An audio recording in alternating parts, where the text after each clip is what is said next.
All right, so why are we sitting, let's get the weird stuff out of the way. Why are we sitting on, I'm sitting on a shark and Eva's sitting on a kitten. On a kitten, yeah. Hello, Kitty. These are the kids' toys at the Google Campus Meetup because why do we have kids' toys here? Because today we did an event where we had like about 100 people coming here, and some of them actually came with their kids. And we made it kids friendly. So if you want to join us next time, you can actually bring your little one with you, and we're going to have someone to take care of them. But yeah, and that gives Eva an excuse to hit me with toys here to explain your point. Yeah. Okay, so one of the big things about this subject that we're going to be talking about right now, and that's maybe why we're sitting here in this funny prop, is to get you to keep watching, is it's numbers, and numbers are very stressful. And I think a lot of marketers, because they tend to be creative, don't like numbers. And so given that, I'm kind of the more creative type, although I know a few things about numbers. I'm going to let Eva explain what she teaches about numbers. But before we get into that, if you're running a startup, at the beginning, you're not going to know your numbers. And the only time that you really can and should scale is when you start to really understand your numbers. And there's many stories out there about businesses. I told one about how my last business, I thought I knew the numbers very well, but I actually didn't know all of the numbers the way I should have. And that obviously caused a problem down the road. But knowing your numbers really helps, but you need to know all of them and properly calculate them. So I just want to emphasize that this is a really important topic. And now we'll let Eva talk about her systematic way to define KPIs in your funnel. And before she gets into that, this is really important because the last 3 videos we've been teaching how to build your ideal content or your ideal funnel strategy with your buyer's persona, market sophistication, market awareness. Then we talked about how to map your entire strategy out, the funnel, in order to really execute an amazing marketing plan. And then last week, I think everyone got really excited because they started to see how to execute the funnel, how to build pages, how to write emails. And this week, you need to stop, okay? Before you move on and start pouring traffic into your funnel, you have to stop and do these key steps, because if you don't do this right now, you are heading for a really big problem in your business. If you don't know your numbers, don't even know how to measure your numbers, that's going to be a problem. Now, at the beginning, like I said, you don't know your numbers because you have to make assumptions. But we're going to talk to you about a way to make reasonable assumptions, and then these are numbers that you can measure your performance against rather than just kind of flying blind. So Eva, talk about your system for numbers. So first things first. So basically, in the stage of the small business or a startup that is trying to make it in this rough world of business, your first goal is obviously to figure out if someone wants your product. You go out there, you do the guerrilla sale, you kind of research your market. We kind of spoke about it a couple of videos back. And next, your goal is to build a system for actually getting this product into the market in the most cost-effective way. What is this most cost-effective way?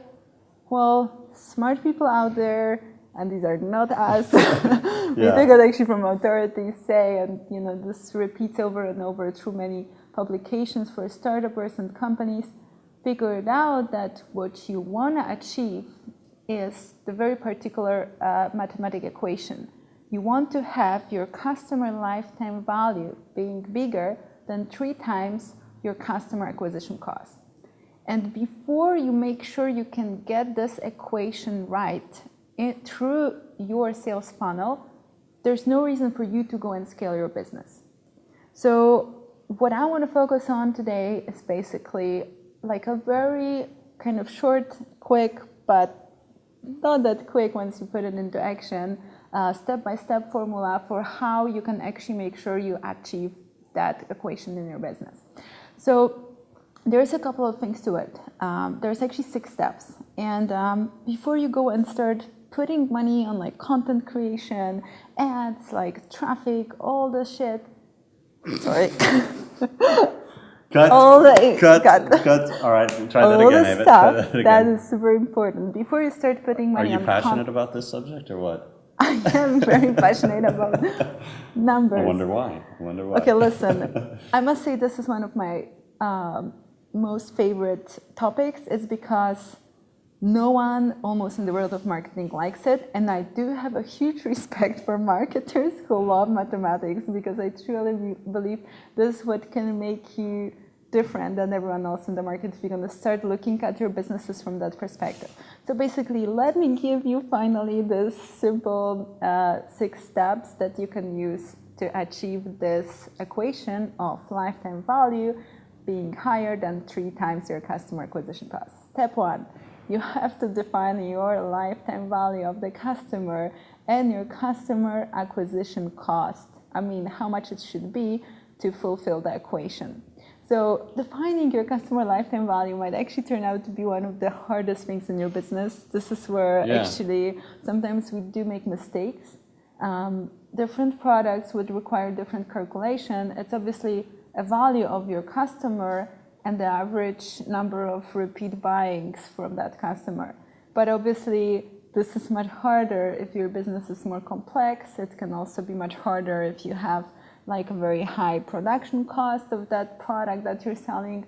But you have to figure it out, okay? Go out there and figure it out. Like, I don't care how. Or if you just started selling, like say you're a software as a service business, and you've got to make reasonable assumptions. And obviously, if you just started a subscription software as a service, someone signs up, you're going to assume that that person's not going to leave forever because, I mean, your product's so good, they're never going to leave. Honestly, and that's not a reasonable assumption. You need to find out in your business what's the average lifetime value you can expect. How many months they stay on, what they typically pay. Make that research and figure it out. After that, figure out how much should your customer acquisition cost be in order to fulfill the equation that we spoke about. And how do you do that? You do like lifetime value divided by 3, right? Yeah, of course. And you just divide lifetime value by 3, but in general, there's more to the customer acquisition cost than, for example, just ads. This is another big mistake people do. Like, your customer acquisition cost actually includes all the costs that are needed for you to generate a sale. So wages of the employees who work on the sales process, all the software tools that you're buying in order to fulfill the automated funnel in the internet. If you're using consultant on a daily basis and paying him high rates, this is also your cost, remember about it. Mm-hmm. So make sure you actually see it and you know what's in it and how much it should be. After you do that, look at the funnel that you designed for your business and define the most important events in that funnel that you will be going to track, and that will be influencing your customer acquisition cost. And think about how to define those events, and Eva went through has gone through this in detail. And if you look at our funnel psychology map, which is really how to bring people through your entire buying formula, pick one event. Maybe it could be a visit to your blog to symbolize each phase. So like pattern interrupt and paradigm shift, pick one event from there. The next one, pick an event from where you offer results in advance, which could be a free report or a free webinar. And then you pick the next event where you know that they're going to go into the sales cycle because they've really been educated and you've built trust. And then finally, the final one should be the sale. And that's what Eva showed on the diagram here. Yeah, so basically every funnel is different, but trust me, it's better if you focus on a little bit less than too much. Be like data informed, not data driven. I read it in one of the books about analytics recently. I really liked it. If you're starting out here in the space of online marketing, then just go for less events. Do the ones that really will bring the value and help you to generate better cost per acquisition. After you define the events, you go out there and you have to do some research again. Sorry.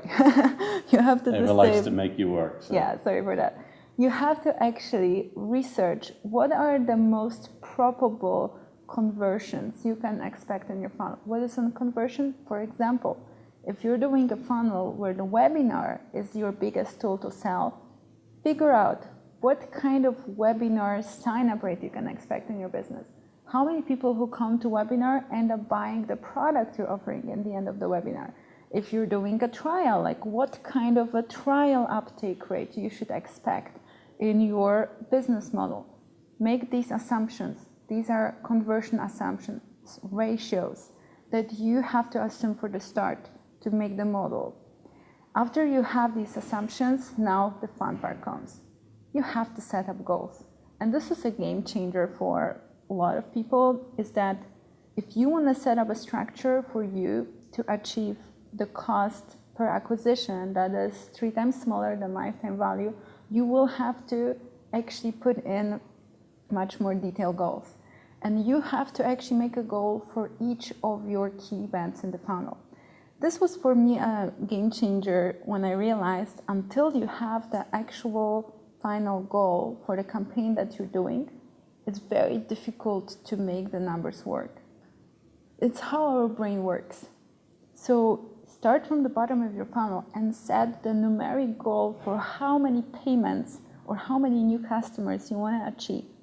By the end of the month, or by the end of like 2 weeks, or by the end of the campaign, set the period and set the goal. And coming from this bottom goal, move to the front of the funnel, to the top of the funnel, move to the top of the funnel and define the numeric goals for every key event that you specify. And after that, do the same about the price goal. Make goal for how much money you can spend per each of these events. You know how much you can spend per sale because this is the customer acquisition cost you're going for. But define how much you can spend for example, getting one webinar opt-in, how much you can spend for getting one visit to your webinar opt-in page. Make sure you have these goals before you start to experiment, because this will help you to actually go for something that is like measurable and that can actually help you to easily adjust. After that, set up your tracking space. You will now run an experiment. Run the first experiment with the goals in your mind, but set up a tracking system for all the events and all the numbers and all the assumptions that you designed in the previous steps. And we talked about, are we talking about how to do this with, you can do this with Google Analytics. I love to do it inside Facebook for all my Facebook ads, especially if you're paying for traffic in Google AdWords or Facebook. But you still need a spreadsheet, because there's no system that pulls it all together. Exactly, but you can pull your ad data into the spreadsheet and feed that in. But you're right, and this is also a great software as a service idea for all of you business SaaS developers in Poland. Build Eva and I the dashboard that we'd like to measure this all in one. Something that's flexible enough to actually put data for different kind of funnels, and that gives a marketer a lot of freedom to create this dashboard the way they want, like build it and we're gonna love you. But basically for me, it's enough to build a good spreadsheet. Right now you can see on the screen an example of the spreadsheet that I built. You have to put their values per your events, conversion rates, the actual conversion rate per events, and prices per events. And then obviously your customer acquisition cost and lifetime value under equation. And if you're gonna be using this spreadsheet to really stay on the top of the costs that are being created by through your execution from your funnel, this is the best way for you to actually start experimenting and creating a sales model for you that can guarantee this golden ratio. And after you do your first experiment and you actually execute it, and you have all these numbers set up, you have all this monitoring in place, then you will have to take conclusions. And this is where the fun part starts. Yeah, and at this point, you have a couple decisions to make. If your assumptions are good, your funnel's good, you did all the research and the strategy, you really nailed your buyer's persona, you've created a journey for them through, you could be in a very happy place, and your acquisition cost is less than 3 times your lifetime value of the customer. And then you just pour on the traffic. You go out and you do content marketing like we're going to teach next week. You do paid traffic like we're going to teach the next meetup after this. And you really scale. And you scale until you reach the point where you reach that 3x. And then at that point, you try and bring the numbers down by optimizing and by looking at your funnel again. Now, the other possibility, and this is where most startups go, is they don't nail it right away. Your numbers are not as good as they need to be to scale up your traffic. And at this point, don't worry, like big companies, great companies have gone through this, like HubSpot, one of the case studies we talked about today. Then you have to really go out and go back and readjust maybe your offer, do some optimization I think then there's always 2 things that can happen. You're either very far away from your perfect ratio, of like lifetime value being bigger than 3 times your customer acquisition cost, or you're almost there. If you very far, seriously go back to your strategy and review, because maybe you haven't done the strategic work that we were actually recommending in the previous videos. If you're almost there, then you're gonna really love one of the next videos about the optimization. Yeah, So stay tuned. when we talk about optimization at the next couple of meetups, we'll have one where I go into optimization, but also we're going to talk about that in full detail over the course of an hour at Google Campus here. So I think let's not bore them anymore. We know this topic wasn't like Yeah, most this fun is, one.